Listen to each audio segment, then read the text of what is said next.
toutes et à tous, c'est Hermès, j'espère que vous allez bien. Je vous souhaite d'ores et déjà un excellent week-end. Il s'est pas passé grand-chose hier à la clôture de Wall Street au niveau des marchés crypto. On attendait potentiellement un petit regain d'énergie, mais on a bien vécu ce réveil au niveau des marchés plus traditionnels.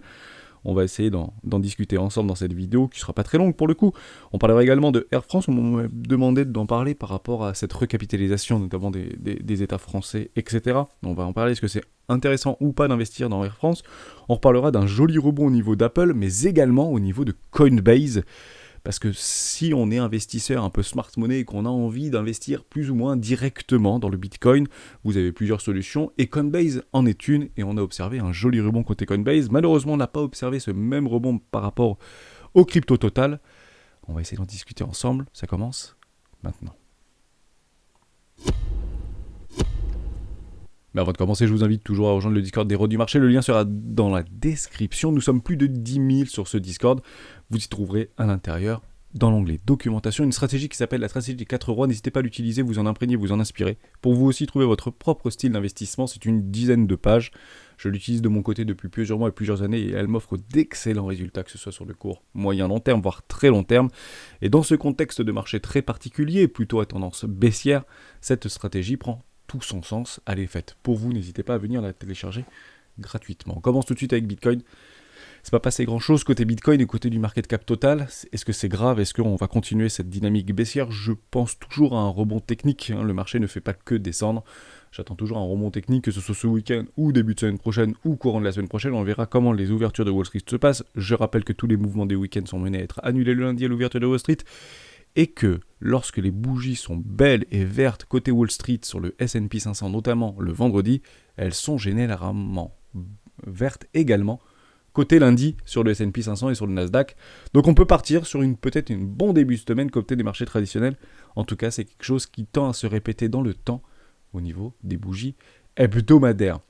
J'aimerais qu'on parle de Coinbase, je trouvais ça très intéressant puisque le marché n'a pas suivi. Or, si on commence à investir dans le Bitcoin, dans les cryptoactifs, investir indirectement dans Coinbase revient à faire à peu près la même chose et on a eu une très belle bougie de près de 30% par rapport à son plus bas de cette bougie de début de semaine. Je trouvais ça très intéressant. Donc 30% c'est quand même pas rien. Oui, elle s'est fortement dépréciée.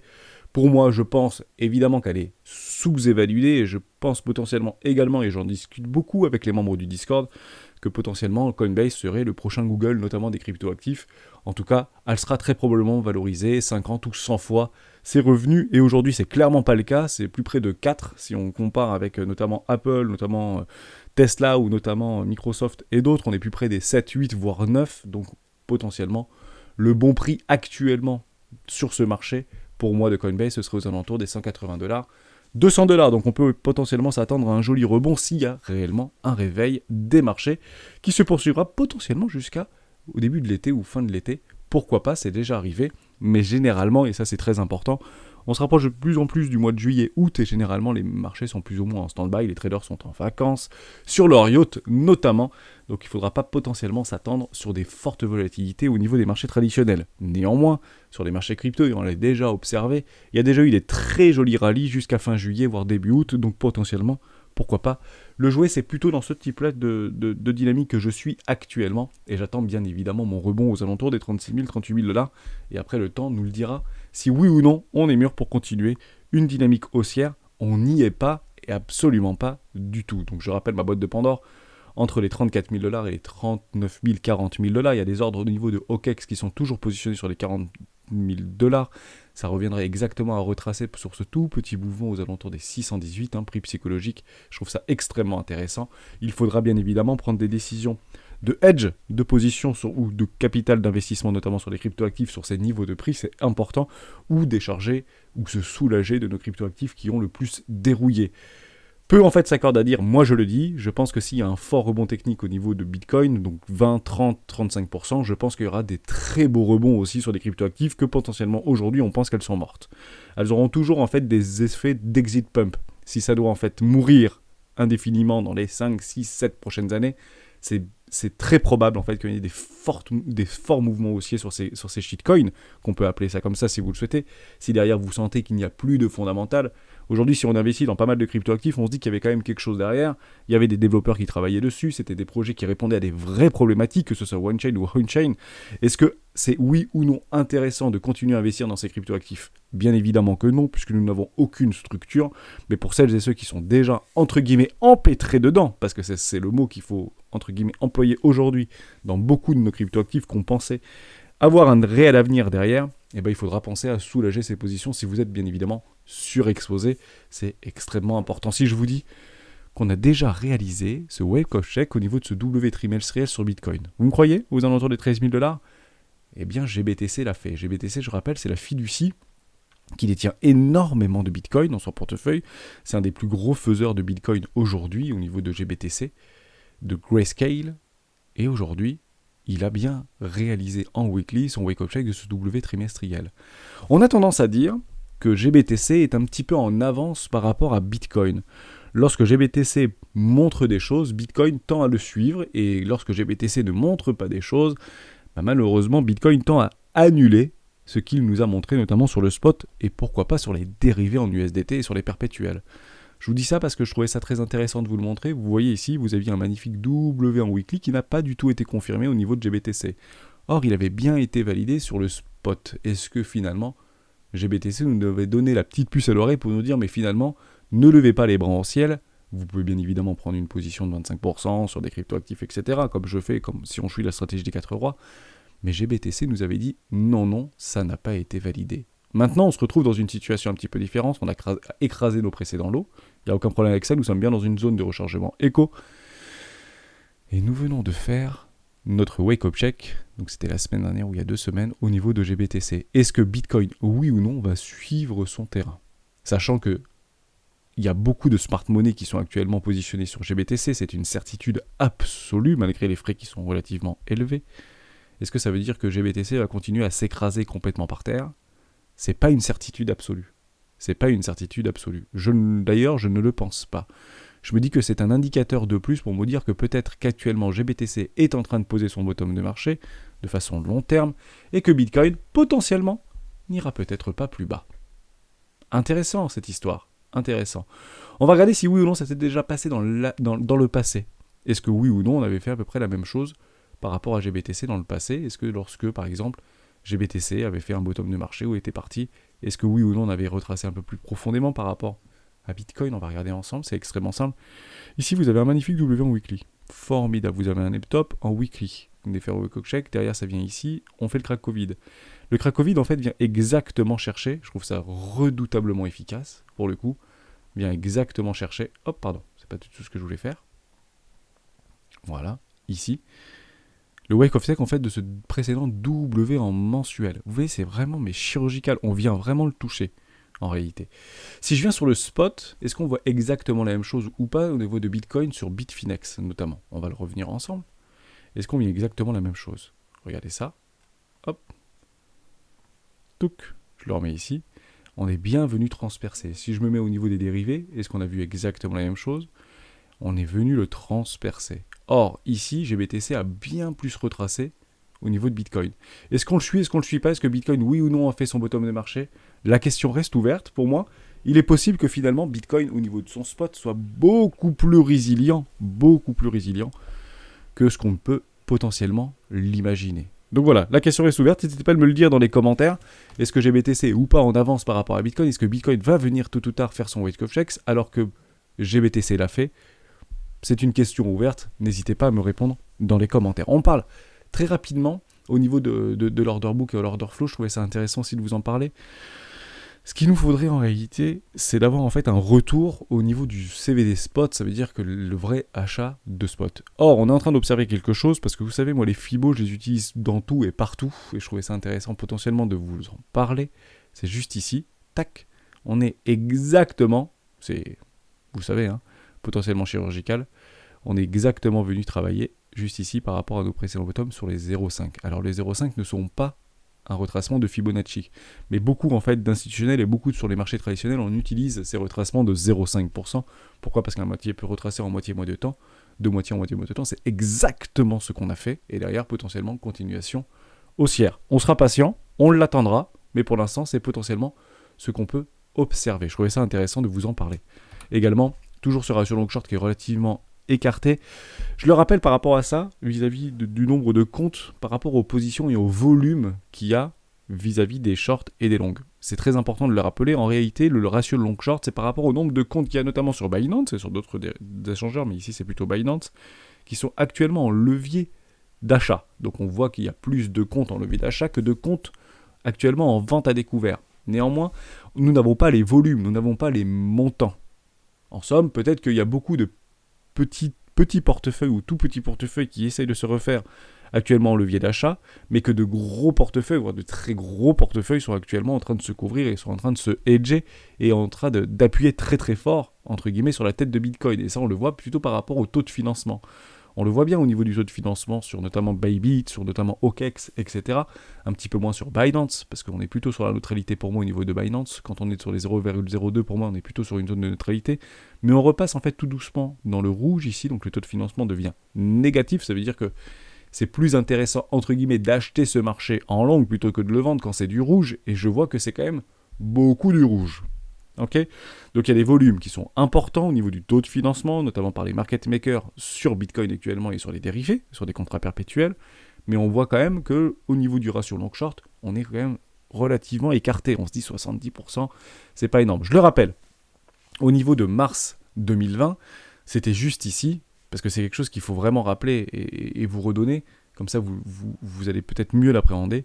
C'était juste ici, sur les 10 000 $, on était grosso modo à 97% de comptes en levier d'achat. Voilà. Alors qu'on avait bien fait, entre guillemets, ce petit rallye-là. Ici, on était peut-être à 80% sur Binance, on avait les mêmes datas, 80-98% de levier de comptes en levier d'achat, et ici, on était plus près des 90-92%.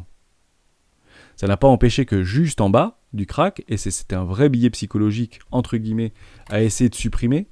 Je vous l'avais déjà fait cette vidéo dans ce sens-là, vous pouvez la reprendre, mais je ne sais plus du tout c'est laquelle. Quand on était au niveau du crack Covid, juste ici, on était peut-être à 70 ou 80% de comptes en levier d'achat. Intéressant, hein? Mais on n'était pas venu chercher des poches de liquidité qui se trouvent en dessous de ces précédents W Weekly. Or, c'est ce qu'on a fait, malgré qu'on ne soit pas dans une zone de rechargement d'achat à long terme, etc., etc. Mais c'était juste pour vous dire ça, que encore au niveau de Bitcoin, à l'époque, on était énormément en levier d'achat, peut-être 76-77% levier d'achat, ce qui nous permettait de nous dire, on va aller probablement plus bas, on va aller encore plus bas, parce que les gens achètent ce dip, et finalement, ils ont probablement raison d'acheter ce dip. Voilà, tout simplement. Ok. Ce qu'on attendra, c'est à peu près la même chose.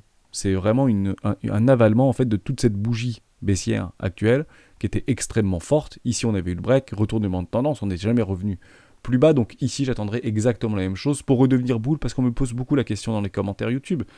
C'est bizarre, Hermès, il y a 3 semaines t'étais boule et aujourd'hui t'es plutôt bear, voire très très bear. Oui, en fait j'attends juste une confirmation, c'est si on vient clôturer au-dessus du premier arrêt de ce précédent mouvement qui est court terme et qu'on vient aliéner complètement cette bougie. On aura exactement la même configuration de marché par rapport à ce qu'on a vu en mars 2020. On le verra aussi par rapport au marché traditionnel, mais c'est ce qu'on voit. On voit actuellement un réveil sur les marchés traditionnels. On fait une magnifique clôture en réalité au niveau du S&P 500. Donc si on vient clôturer juste au-dessus des 34 400 $ en weekly au niveau de Bitcoin, c'est un premier signal de retournement de tendance. C'est un premier signal de retournement de tendance. Bien évidemment, on ne sait pas et on ne connaît pas l'avenir, donc on hedgera notre portefeuille, on soulégera potentiellement nos bagues, et puis on attendra, comme beaucoup en fait s'y accordent, un nouveau plus bas, parce que jusqu'à preuve du contraire, tant qu'on ne vient pas clôturer et travailler au-dessus du premier arrêt, qu'est-ce que c'est ? C'est de faire un nouveau plus bas, ni plus ni moins. D'accord ? C'est super important. Donc on sera extrêmement patient. Je rappelle également par rapport à toute la structure vis-à-vis du précédent ATH, le premier arrêt c'est 42 000 $, juste ici.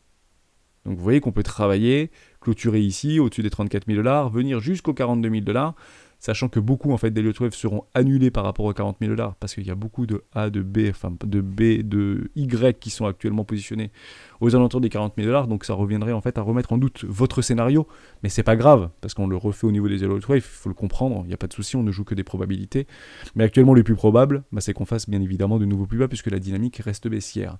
S&P 500, on vient de réintégrer par rapport à la cassure de ce précédent M-top en weekly, au-dessus des 4114 $. Pour moi, c'est ni plus ni moins qu'un rebond technique, mais c'est un rebond technique quand même assez hallucinant, parce qu'on est quand même remonté en l'espace d'une semaine de près de 7%. Il faut le monter, le bébé de 7%. Aujourd'hui, le S&P 500, c'est 50 000 milliards de $. C'est 100 fois plus que Bitcoin. 100 fois plus de Bitcoin. Alors imaginez que si on avait mis la même énergie dans Bitcoin pour relever en fait ce qu'on a fait sur le S&P 500, bien évidemment c'est un peu tiré par les cheveux, bah partir du principe que c'est pas 7% qu'on aurait vu, mais c'est 100 fois plus. Intéressant, hein, par rapport au mouvement de capitaux. On a bien vu un dollar DXY qui a commencé à se déprécier tout doucement, donc ça c'est plutôt très positif, on l'a juste ici, on se déprécie, on a fait une bougie de ravalement en weekly, on les a ravalés les deux, donc potentiellement une continuation baissière jusqu'au premier arrêt, 99, au niveau de l'indice. Je rappelle que pour moi j'ai entre guillemets un indicateur psychologique, toujours les prix psychologiques, qui est au 100. En fait, au-dessus des 100, on n'en parlera pas. Si ça passe en dessous des 100, vous allez voir beaucoup de médias mainstream et beaucoup de médias spécialisés qui vont le placarder. Le DXY repasse sous l'indice de neutralité des 100, etc. Est-ce qu'il ira avoir les nouveaux plus bas? Est-ce que machin? Et vous allez commencer à avoir des actions montées. Vous allez potentiellement voir des cryptos monter, et finalement, on va juste rebondir sur le premier arrêt, voire peut-être un petit peu au-dessus, et derrière, fait une continuation et que c'est final. C'est ça qu'on attendait en fait sur Bitcoin. Ce sont nos excès finaux et peut-être qu'on le verra exactement se réaliser sur un crash continuel par rapport aux valeurs technologiques, par rapport aux valeurs traditionnelles et aux crypto-monnaies pour aller chercher des wake-up checks bien plus bas alors que sur GBTC, la question reste ouverte. On est bien venu chercher ce wake-up check pour le coup. Donc je trouvais ça très intéressant de se prédécesser en W en trimestriel. Pour moi, c'est un vrai billet psychologique pour le coup parce qu'on peut potentiellement s'accorder à dire qu'on est venu sur le bottom de marché. Et je trouve ça dingue par rapport au retracement de Fibonacci. Franchement, je ne l'ai pas fait, mais je le fais devant vous. Est-ce qu'on est venu chercher ou pas les 0,618 ? Ah, on n'y est pas. Ok, on va rien dire. On n'y est pas. On n'est pas venu chercher les 618. En somme, c'est ça que ça peut être intéressant. Si on vient chercher par rapport à GBTC nos 618, peut-être qu'on viendra chercher les 20 000, voire un tout petit peu moins, par rapport à Bitcoin. Ça ferait une baisse de combien ? On va regarder ça tout de suite. Ça ferait une baisse grosso modo de 32%. Et sur Bitcoin, est-ce qu'on fait ou pas moins 32% ou est-ce que ça nous amène ? On va regarder, hop, je vais pas me le prendre ici. Je trouve ça toujours très intéressant. 19 000 $. Ok, 19 000 $. On viendrait en fait rechercher ce présent ATH. La question reste ouverte, je trouvais ça intéressant, bien évidemment, de vous en parler. On reprend par rapport au S&P 500. Oui, potentiellement qu'un rebond pour moi technique, hein, c'est un petit peu ce qu'on avait vu sur Tesla, etc. Le pro, qu'est-ce que c'est que maintenant, c'est que structure sans données, c'est de faire un nouveau plus bas. Mais potentiellement, on peut partir sur un V-bottom, aller chercher un espèce de W qui annulera ce précédent M-top en weekly. Derrière, continuation haussière, nouveau sommet, et on oublie, entre guillemets, ces 3 semaines ou ces 4 semaines passées, un petit peu dans le mal, alors que la saisonnalité, en fait, nous donne l'impression, par rapport à des fractales qu'on peut reprendre précédemment, que généralement, ce sont des bons mois. Je le rappelle aussi, et ça c'est super important, si vous voyez ça, c'est que clairement, et ça je l'avais bien précisé dans les précédentes vidéos, mais je crois que c'était peut-être 3-4 jours, il faut que les marchés sauvent leur année. Généralement, en fait, les marchés font leur année les 3 premiers mois de l'année. Or, ça s'est pas bien passé depuis le 1er janvier 2022. Donc, partir du principe que les opérateurs de marché, donc les gros traders, les fonds d'investissement, etc., vont devoir en fait montrer patte blanche et de nouveau de très bons résultats malgré une crise, malgré une potentielle récession, malgré tout ce que vous voulez. Bah nous, on a fait 12% de rendement, etc. Même si le marché, en fait, ils sont probablement en train d'exit très fort le marché. Donc faites très attention à ça. C'est pas parce qu'en fait vous avez des magnifiques rebonds de retournement, etc. C'est juste pour aller chercher les derniers chalands et puis derrière potentiellement continuation baissière. Faites extrêmement attention à ça. C'est pour ça que je mets en garde. Je suis baissier, oui, parce qu'en fait toutes les structures sont données sur le S&P et je vous l'avais dit exactement la même chose, notamment sur Amazon. On va y revenir d'ailleurs sur Amazon. C'était maintenant qu'on avait fait les structures en mensuel, bah le plus probable, qu'est-ce que c'est de faire des nouveaux plus bas. Ça n'a pas loupé en fait. On est vraiment parti faire de nouveaux plus bas. On pouvait pas en fait prétendre à mieux. Alors que je vous avais dit, c'est un tradable ce truc, on continue à faire des espèces de W en weekly, etc. Mais les structures de distribution étaient données, on avait piégé un W en weekly dans un magnifique M-top en weekly. Pour moi, c'était juste un rebond. Finalement, on fait le wake-up check. Derrière, on va chercher un nouveau quasiment plus haut, peut-être tentative de retournement de tendance, derrière ça crache. Et c'est potentiellement ça qu'on pourrait observer sur les marchés traditionnels, donc soyez extrêmement vigilants, bien évidemment. Donc petit rebond aussi sur Amazon, mais des rebonds complètement techniques, hein, jusqu'à preuve du contraire, mais ça fait des jolies poussées de 13-14%. Ça fait longtemps qu'on n'a pas eu ça sur Bitcoin, on peut quand même potentiellement le souligner, ou sur les cryptoactifs, et un très joli rebond également sur Apple. Donc c'est un plus joli rebond, par exemple 13%, depuis le précédent bottom. Mais pour moi, enfin le précédent retracement, la mèche la plus basse. Mais toutes les structures sont données. En fait, on peut rien espérer, quoi. Pour moi, on n'espère rien. Pour moi, l'objectif, c'est clairement d'aller chercher à minima les $113 sur Apple. Voilà. Donc peut-être qu'on attend juste les copains D'ailleurs, on a quasiment clôturé une bougie de ravalement haussière, mais ça n'a pas été fait. Elle n'a pas été faite, hein. Je vous le redis. Hop, pardon, juste ici. C'est pas passé loin, mais on a clôturé à quelques dollars près en dessous de cette bougie. Sinon, il y avait un joli, entre guillemets, ravalement haussier par rapport à cette bougie en weekly, mais ça n'a pas été fait. Donc, pour moi, simple rebond technique, mais cela ne veut pas dire que lundi ne sera pas une jolie journée. On attendra et on sera extrêmement patient avec ça. On finit juste avec Air France. Je pense que je vous ai tout dit dans cette vidéo un petit peu du week-end. On a pris un peu de recul, je trouvais ça intéressant. Et oui, je pense pour le coup que les cryptos devront plus ou moins suivre ce petit retour haussier. Ça fait quelques semaines qu'on est dessous, quelques jours qu'on est dessus. Je pensais vraiment l'avoir le 27. Bon, malheureusement, on n'a pas eu par rapport au market maker de possibilités. Bon, ils ont perdu, ça arrive, malheureusement, c'est plutôt rare, donc ça mériterait d'être souligné. J'avais déjà fait une vidéo en fait sur Air France, il n'y a aucun problème avec ça. Est-ce que c'est oui ou non intéressant d'investir ? Je dirais potentiellement que ça peut être intéressant, parce qu'en fait, l'État français ne laissera pas en fait Air France tomber, Air France KLM. C'est quasiment une certitude absolue, parce qu'on est quand même... La France, si vous reprenez l'histoire de l'aviation, et notamment avec Airbus, vous imaginez bien que c'est un devoir, entre guillemets, patriote, quasiment, de conserver en fait notre compagnie aérienne, Air France KLM. Est-ce que ça veut dire que oui ou non il va y avoir des rendements ? Est-ce que ça veut dire que demain ce sera 13, 14, 15 dollars ? Honnêtement, je ne sais pas. Parce que jusqu'à preuve du contraire, c'est complètement baissier cette histoire. C'est baissier. Donc on joue tous les petits rebonds. On fait une demande de recapitalisation. Je crois que c'est aux alentours des 1 ou 2 milliards. C'est fortement pricé par le marché. Je crois qu'on avait reperdu 20% en une seule journée, il me semble. Hein. Voilà, on a perdu 27% sur la semaine, mais on a perdu 20% lors de l'annonce. Pour le coup, c'est pas une action qui fait rêver. Donc je ne m'exposerai pas sur Air France ou KLM. Mais potentiellement pour des magnifiques rebonds comme ça, dans un espèce de range de 200-300%, mais ça prend des années pour avoir ce genre de choses, potentiellement attendez des structures. Vous savez, les V-bottoms sont menés à être retestés, je suis en mensuel, mais les V-bottoms sont menés à être retestés, on est en train de le retester, on est en train de structurer des choses qui sont pas très jolies actuellement, potentiellement prendre entre guillemets la force, et c'est toujours la même chose, mais ça peut prendre des mois et des mois pour potentiellement aller chercher peut-être une espèce de ligne de tendance baissière, jusqu'à preuve du contraire. C'est pas complètement délirant. On peut aller complètement les chercher aux alentours des 7$, 6,80$. Mais franchement, je sais pas si c'est vraiment une bonne idée ou pas. Mais après, c'est une action qui devrait être relativement résiliente puisque l'État français est derrière. Ni plus ni moins. Et le truc qui pourrait potentiellement nous arriver, c'est... Voilà, l'État français décide de privatiser Air France, ou complètement privatiser Air France, ou lâche complètement les parts de son capital dans Air France, parce qu'ils ont quand même un siège, et je crois qu'ils ont 37%, je sais plus combien, au niveau de Air France. Bon, à voir, entre guillemets, mais c'est plutôt dans ce sens-là de mondialisation et d'hypercapitalisation qu'on pourrait avoir, pour avoir des vrais regains, un vrai intéressement au niveau d'Air France ou KLM, parce que, jusqu'à preuve du contraire, non, c'est complètement baissier, et c'est pas sexy. Voilà.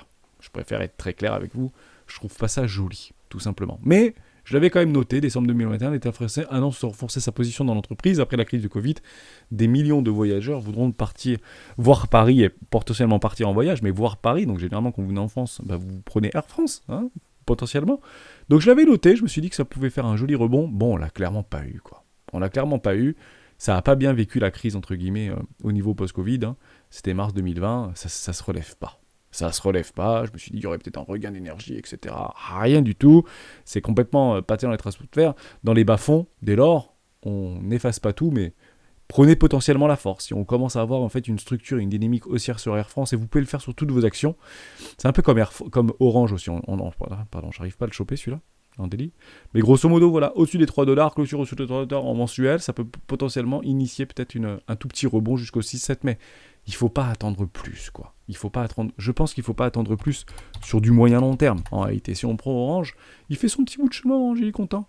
Voilà, il est remonté sur les 11,7$, je trouvais ça intéressant, mais ça a été très très longtemps en train de mourir, mais on a des espèces de structures, on a des confirmations, on a des pullbacks, on a un regain haussier, pour moi, voilà, sur du moyen terme, Orange est haussier, pourra pas aller chercher son gap CME aux alentours des 14$.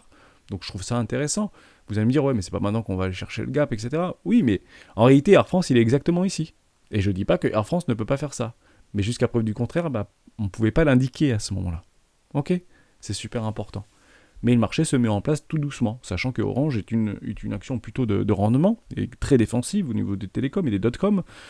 C'est du 7%, 6% par an. Donc c'est quand même pas rien pour du rendement, sur un fonds de portefeuille, j'en ai moi, sur un fonds de portefeuille, donc je trouve ça plutôt intéressant pour gérer un peu de rendement.